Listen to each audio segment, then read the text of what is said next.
Pistons surviving a 7-game series with the Magic to take on the Cavaliers. So it's Cade Cunningham on one side, Donovan Mitchell on the other. Really good game. Early fourth quarter. Pistons are up 9. And here comes Duncan Robinson. Look at him in James Harden's face. Oh, it's getting a little spicy, Greeny.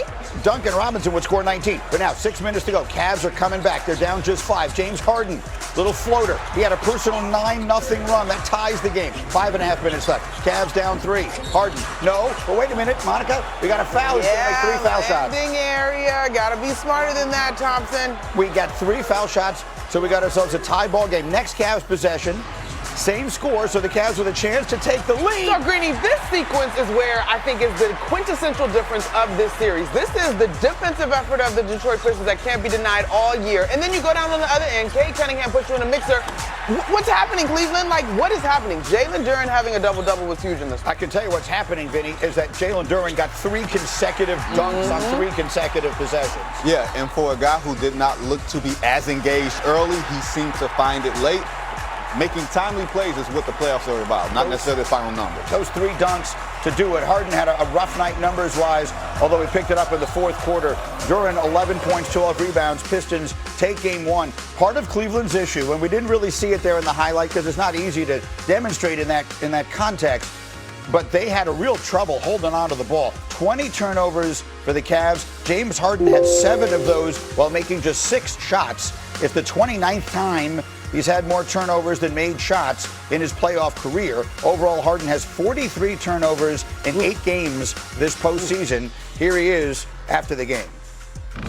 You look at my turnovers, and a lot of them were just on me and nothing they did. So, and, which led to I don't even know how many transition points they had, but it was way too many.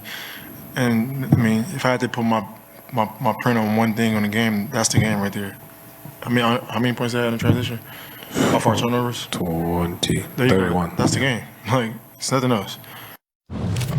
So, if he takes accountability for it, I can't think 31 how many points. times. Yeah. For a team that has trouble scoring, like Detroit, to get the 20 from Tobias Harris and 19 from Duncan Robinson, that's just found money. And so much of it comes off of the turnovers that Harden, he characterized it perfectly. And, it's so funny, I feel for James Harden watching him for so long, watching his whole career in the playoffs. Yeah. And we mentioned the number of games with more turnovers than baskets. That's impossible. And we're talking about a guy who has led the league in assists. You've got to have that James Harden if you're Cleveland, and he knows it. Yeah. And so the question is, can he still produce that? Not once, but 3 or 4 times in a playoff series. Well, Wilbon, that is a little bit of a tall task. And here's why. When I look at this matchup, the Detroit Pistons are equipped to make life difficult, not just for Harden, but for Donovan Mitchell as well. There's a play in the third quarter. We're going to check it out right now.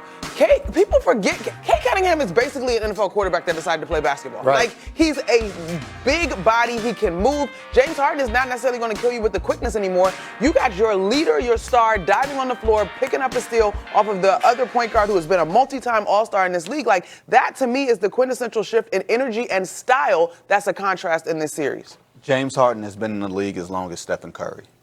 We talk about Stephen Curry being one of the graybeards. The beard is a graybeard, and expecting him to play at a level that is higher than his usual playoff level, I don't think it's something that you should necessarily expect. Like Monica said, what she said about the Thunder, Detroit is more athletic, younger, more aggressive. Sometimes you can be too young. Sometimes your best player can be too old. Is Harden your best, though? Yeah, Are we putting Harden the best? Because Donovan Mitchell, obviously, is someone he was supposed to make the difference. When they made that trade, they felt better about themselves. We saw an immediate bump, right? And I hear where you're going, and I'm with you about Donovan Mitchell. But that's a tag team effort. Yeah. And it's got to be both of them, particularly against all those things that we talked about with Detroit. Go ahead. And here's the other thing. Detroit's superpower, if they have one, their A-game is making sure that you don't get to yours. Yep. Their superpower is you can't get to play your best game against us. And if that means you're going to turn the ball over, you're going to foul us too much, that's what they do best, and that can win you playoff series where there is a talent disparity. Harden is 36. Houston, Brooklyn, Philadelphia, Cleveland. Now we're seeing it here. Winman, how much of this should be about James Harden this morning? It's not just a James Harden discussion. It's Donovan Mitchell. And it's not just the Pistons. It was the Raptors. If you look at the last 6 games, they got off to a great start going up 2-0 on the Raptors. The last 6 games, Donovan and Harden have not gotten it done. Bottom line. The shooting percentages are not there. The turnovers are a massive problem. It's 51 turnovers for those two in the last 6 games. They are 4-6 in those, or 2-4 in those games. They've lost 4 of the 6. They have gone all 0-4 on the road. They actually did a really good job on Cade Cunningham last night. Cade was 6 of 19. They did a great job on Cade Cunningham during the season. But their star players have not delivered. You can look at other little things, but ultimately at the end of the day, you need Harden and Mitchell to deliver. This is a pathway for the Cavs. The Pistons are somewhat vulnerable. They're going to be better in the next couple of years than they are now. They got to get more from Harden and Mitchell. And by the way, both of those guys are in position to get contracts this offseason. If you're the Cavs, you got to decide these two work together. That's what's on the line right now. One of these two teams is going to be in the Eastern Conference Final 2 weeks from now. The opportunity is so right there for Harden and Mitchell last night. They weren't able to take advantage. We will pause for 1 minute for game 1 between the Cavs and the Pistons. Cade Cunningham ready to go as always. Pistons were up by 11 here with under 4 to go in the first quarter. Cunningham having a great time. Goes from deep. It's good. Up by 16. James Harden turning it over. Keep that in mind. Ron Hall in the second on the break finishes plus the foul. So Pistons were cruising up 13 at the break. We're going to take it into the third quarter. Cavs down by 3. It's Cunningham again. Steals it from Harden. Another turnover for the Beard. Asar Thompson there finishing with the jam. Cunningham's 17-point teammates scored 17 points on 70% shooting off of his passes. That's per ESPN tracking. Donovan Mitchell wanted nothing to do with it. Cavs were still down, and Max Strus was going to make this one exciting as well. Quick catch shoot from the corner. That's money.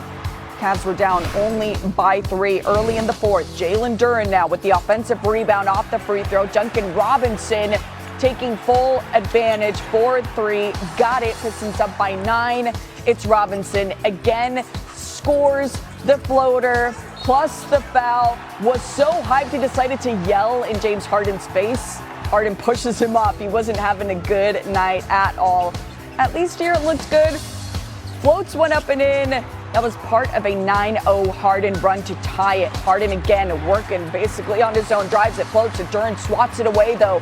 Duren said, "Let me just remind you that it is my house. I offer you coffee, not the other way around." Cunningham drops it off to Duren for the powerful dunk. Pistons up by 4. Looking to take game 1. Cunningham wanted to make sure of that. And Duren again with another big dunk. 11 points, 12 rebounds for him. Cunningham from the mid-range, from any range really, it was good with 23 points. Pistons up by 7. Danis Jenkins now grabs a loose ball. Let's put a bow on it with the dunk, and does. 23 from Harden, 22 from Mitchell. Not enough because the Pistons take game 1, 111. Michael Wilbon back with us. So let's talk about James Harden, Michael. As I mentioned, 7 turnovers. He blames himself for the loss to Detroit. But what's reasonable to expect from Harden given his history of postseason woes? That is a great question. 7 turnovers. He was hard on himself, and he needed to be. And so much of the conversation, for a whole career has been about James Harden and inability or failures or coming up short or something going on during the playoffs, particularly deep in the playoffs. Now we're early in the playoffs. Game 1, no 7 turnovers. Look, Detroit has trouble scoring. We know that. But when they get 31 points off 20 turnovers, 7 by Harden, that is a huge contribution, just sort of a gimme for the Pistons, who got the scoring from Tobias Harris and Duncan Robinson they need. But so much of it was off turnovers. So James is right to be hard on himself. The question now is if he can keep the scoring just where it was, be a little bit more efficient. But there's no way that Cleveland can survive in a series that's been as close. That's 3 games to 2, not in the playoff series, but this season, Detroit over Cleveland. All these games decided closely. 7 turnovers is not going to cut it. So he's going to have to protect the ball much better. Yeah, absolutely. Not to add insult to injury, but last night was Harden's 29th career playoff game with more turnovers than made field goals. Michael will be back with us next segment to preview tonight's doubleheader on ESPN.